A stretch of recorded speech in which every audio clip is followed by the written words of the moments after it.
O ministro Gilmar Mendes, do STF, suspendeu a quebra de sigilos bancário, fiscal e telemático da empresa Meredith, que tem o ministro Dias Toffoli como sócio. Gilmar alegou desvio de finalidade por parte da CPI do crime organizado, afirmando que a investigação apresenta uma narrativa falha e sem conexão real com a empresa. O magistrado determinou a destruição imediata de qualquer dado que tenha sido coletado, classificando a medida da comissão como um salto lógico, sem provas concretas.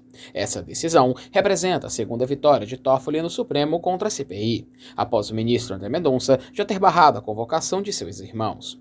Gilmar reforçou que a comissão não pode utilizar o pretexto de combate ao crime para investigar alvos sem vínculo com o objetivo original da apuração.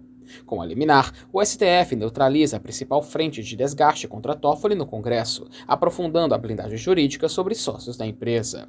Para mais informações, acesse o portal O Povo, se inscreva no canal, link na descrição.